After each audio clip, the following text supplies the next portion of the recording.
दशकों तक Islamic Republic ने अपनी सीमाओं में कहानी पर नियंत्रण रखा। सरकारी मीडिया ने टेलीविजन चैनलों, अखबारों, समाचार एजेंसियों और यहाँ तक कि धार्मिक प्रसारकों पर भी नियंत्रण रखा।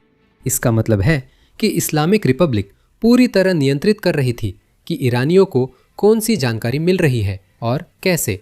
यह शासन के लिए एक बहुत बड़ी संपत्ति थी, क्योंकि जब लोगों के पास सूचना का मुक्त प्रवाह नहीं होती तो क्रांति करना मुश्किल हो जाता है। लेकिन देखिए, जो युद्ध विराम अभी चल रहा है वह इन सब चीज़ों को बदल रहा है। अब इस युद्ध के बाद ईरानी नेतृत्व के शीर्ष पर एक खालीपन है और सरकार के अलग अलग गुट उस शीर्ष स्थान को भरने के लिए आपस में लड़ रहे हैं। और इसी वजह से सरकारी टेलीविज़न चैनल, सरकारी अखबार और यहाँ तक कि सरकारी मीडिया एंकर यानी समाचार एंकर अब पक्ष ले रहे हैं और एक दूसरे पर हमला कर रहे हैं। ऐसा हमने पहले कभी नहीं देखा। ये तब हो रहा है जब अमेरिका युद्ध फिर शुरू करने की तैयारी कर रहा है। सेंट्रल कमांड ने अभी अभी पेंटागन से अनुरोध किया है कि उसे इस बिल्कुल नई हाइपरसोनिक मिसाइल तक पहुंच दी जाए, जिसे पहले कभी भी युद्ध में इस्तेमाल नहीं किया गया है। ये ऐसी चीज़ है जिसे दुनिया में किसी और ने कभी नहीं देखा है और ईरान शायद उसके लिए तैयार नहीं है जो उस पर आने वाला है। आइए बात करें सरकारी मीडिया से और देखें कि वे शासन के खिलाफ क्यों हो रहे हैं। ये ईरानी महंगाई से शुरू हुआ। मुझे यकीन है कि आप में से अधिकतर जानते हैं, लेकिन ईरान की अर्थव्यवस्था और महंगाई पहले से ही बहुत खराब थी। लेकिन पिछले 2 दिनों में हालात और भी खराब हो गए हैं, बहुत ज़्यादा खराब। ईरान की मुद्रा रियाल ने अब तक का सबसे निचला स्तर छू लिया है। अब $1 में 18 लाख रियाल मिल सकते हैं। अगर आपके पास अभी $1 है तो आप ईरान में मिलियनेयर हैं। अब यह हर किसी के लिए बहुत बड़ी समस्या है, क्योंकि ईरान का लगभग 50 से 70% खाना वास्तव में विदेशों से आयात किया जाता है। मेरे पास सटीक आंकड़े नहीं हैं, ये विशेषज्ञों के अनुमान हैं, लेकिन चलिए मान लेते हैं कि असली संख्या लगभग इसी दायरे में है। ठीक है, इसका मतलब है कि अगर कल ही संयुक्त राज्य अमेरिका की नाकाबंदी हटा भी ली जाए तो भी ईरानियों को खाने पीने की चीज़ों और जीवन यापन की लागत के लिए ज़्यादा कीमत चुकानी पड़ेगी। पिछले 2 दिनों में मुद्रा के गिरने का कारण उससे पहले नहीं, यह था कि युद्ध के कारण ईरान के अंदर ज़्यादा व्यापार या आयात हो ही नहीं रहा था। अर्थव्यवस्था अभी थोड़ी थोड़ी करके फिर से खुलना शुरू हो रही है और अब लोग व्यापार कर पा रहे हैं। वे मुद्रा का असली मूल्य समझ पा रहे हैं। इसी वजह से ये पिछले 2 दिन में 10% से ज़्यादा गिर गई है। अब ये कहना दुखद है, लेकिन कई ईरानियों के लिए आर्थिक गिरावट ऐसी चीज़ है जिसके साथ वे दशकों से जी रहे हैं। लेकिन इस बार कुछ अनोखा हो रहा है। इस आर्थिक गिरावट की वजह से कुछ ऐसा हो रहा है जिसकी उम्मीद खुद शासन ने भी नहीं की थी। सरकारी मीडिया खुद शासन और सत्ता में बैठे लोगों के खिलाफ हो रही है। इस रिपोर्ट को देखिए। ईरान के बदतर होते आर्थिक संकट पर सरकारी मीडिया और प्रतिष्ठान से जुड़े लोगों ने असाधारण तीखी चेतावनियां दी हैं। टीवी एंकर अब सार्वजनिक रूप से नेतृत्व पर हमला कर रहे हैं और उनकी आलोचना कर रहे हैं, क्योंकि वे सच में देख रहे हैं कि हालात कितने खराब हो गए हैं।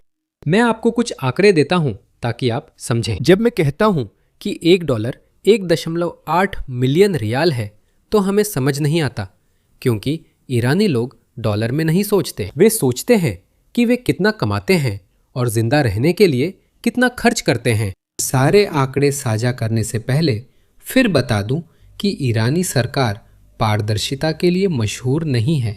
और इसके ऊपर से, जैसा कि आप लोग जानते हैं, अब 2 महीने से भी ज़्यादा समय से ईरान के अंदर इंटरनेट बंदी चल रही है, तो हम ज़्यादा कुछ पक्के तौर पर नहीं कह सकते।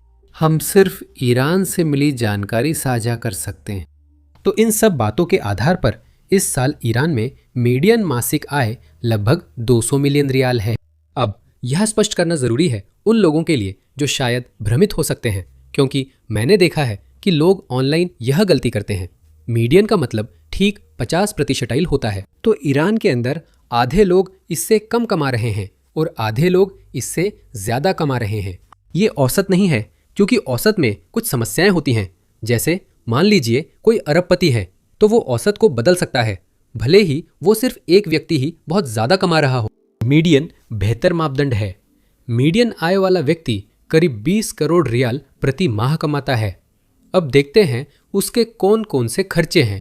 तेहरान में एक अंडे की कीमत लगभग 10 लाख रियाल है। एक अंडा।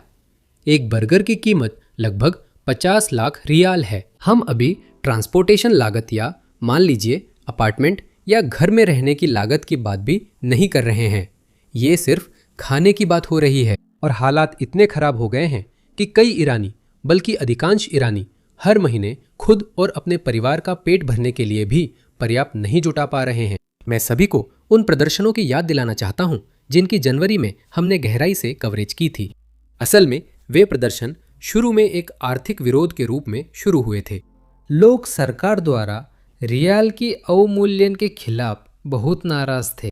अवमूल्यन दिसंबर के अंत में हुआ और 28 दिसंबर को प्रदर्शन शुरू हो गए।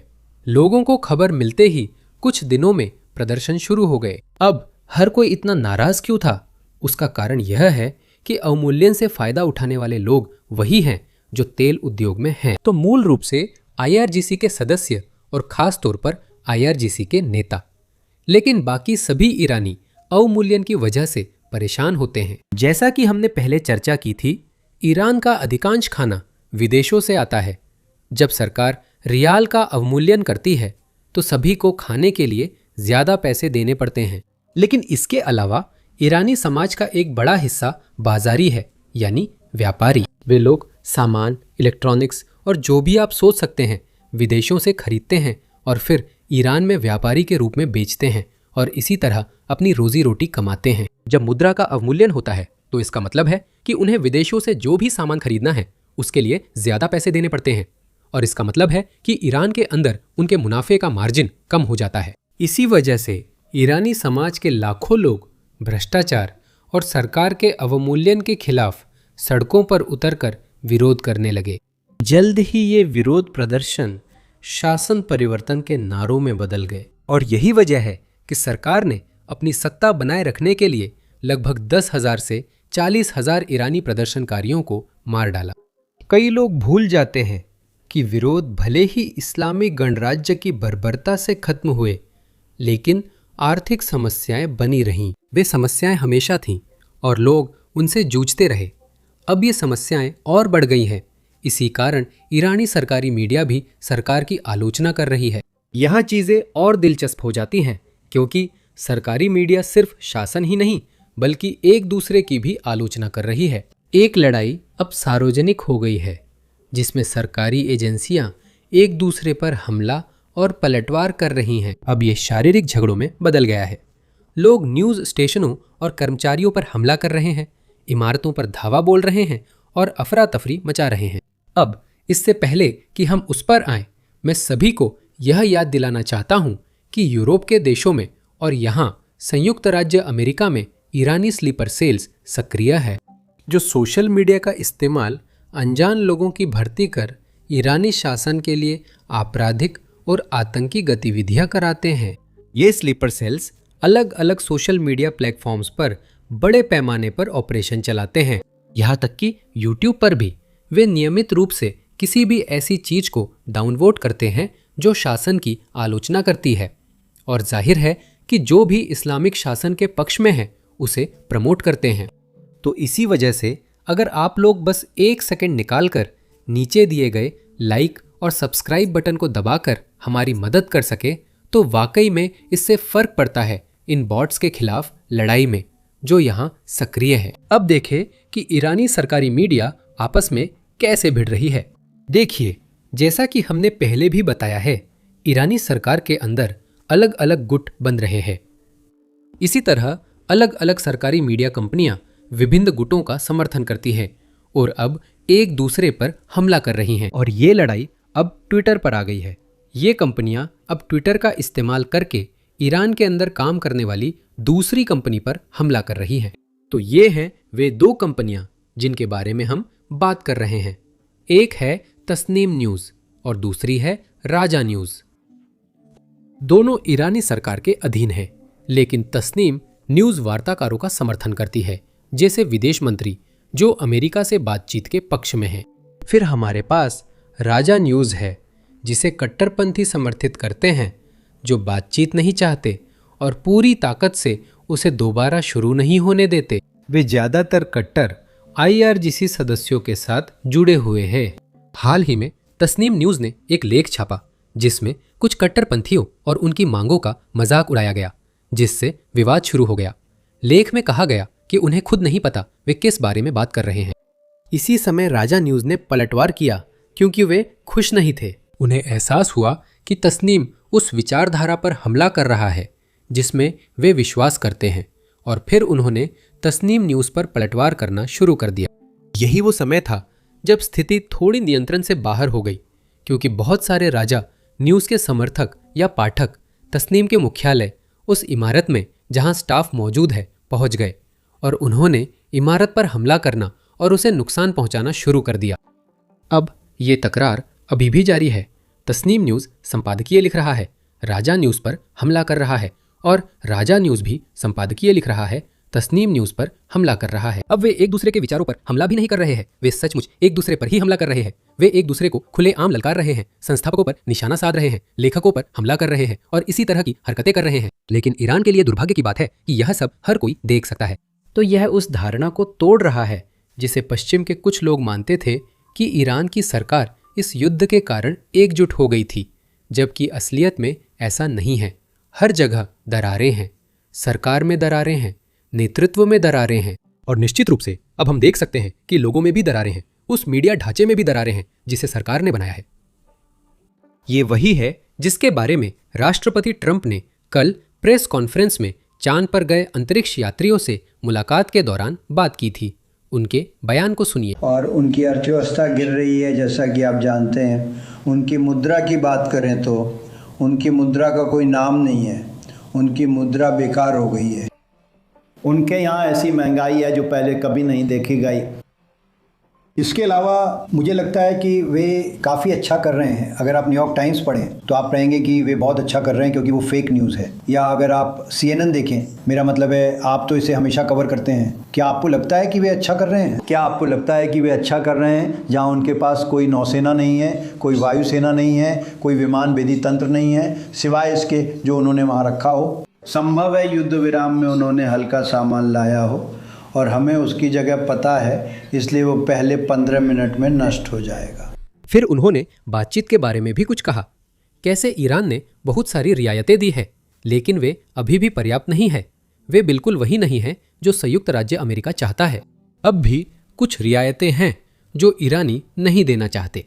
बयान सुने। ये निर्भर करता है, हमारी उनसे बातचीत जारी है और अब हम हर बार कागज़ देखने 18 घंटे की उड़ानें नहीं भरते। हम ये टेलीफोन पर कर रहे हैं और ये बहुत अच्छा है। मैं एक कॉल करता हूँ या मैं अपने लोगों से कॉल करवाता हूँ और आपको जवाब पता चल जाता है। मुझे हमेशा आमने सामने बात करना पसंद है, आप जानते हैं, मैं इसे बेहतर मानता हूँ। लेकिन जब भी आपको मीटिंग करनी होती है और हर बार 18 घंटे की फ़्लाइट लेनी पड़ती है और आपको पता है कि मीटिंग किस बारे में है और आपको ये भी पता है कि वे आपको एक ऐसा कागज़ देने वाले हैं जो आपको पसंद नहीं आएगा, वो भी जाने से पहले ही, ये बहुत बेवकूफ़ी है। उन्होंने लंबा सफ़र तय किया है, सवाल है क्या वे काफ़ी आगे बढ़ेंगे? तो इस वक्त कभी भी कोई समझौता नहीं हो सकता जब तक वे इस बात पर सहमत नहीं होते कि कोई परमाणु युद्ध नहीं होगा। ईरान आज जैसा व्यवहार क्यों कर रहा है, यह समझने के लिए हमें जानना होगा कि वह यहाँ तक कैसे पहुँचा। इसका मतलब सिर्फ 1969 में इस्लामी क्रांति तक लौटना नहीं है। असल में हमें और पीछे जाना होगा, जब 19वीं सदी में काजार वंश ईरान पर शासन कर रहा था, और देखना होगा कि उस समय शासक वर्ग ने जो फैसले लिए थे वे आज भी ईरान को कैसे प्रभावित करते हैं। तो अंदाजा लगाइए, हम अपने बहुभागीय पॉडकास्ट में यही कर रहे हैं जो आज रिलीज हुआ। तो अगर आप उन लोगों में से हैं जिन्हें ईरान के इतिहास में और यह जानने में दिलचस्पी है कि हम आज यहाँ तक कैसे पहुंचे, तो जरूर जाकर इसे सुनें। आप इसे डिस्क्रिप्शन में दिए गए लिंक पर क्लिक करके देख सकते हैं, या फिर अपनी स्क्रीन पर एंड स्क्रीन पर क्लिक करके भी देख सकते हैं। मतलब अपनी स्क्रीन पर जो वीडियो है उस पर क्लिक करें।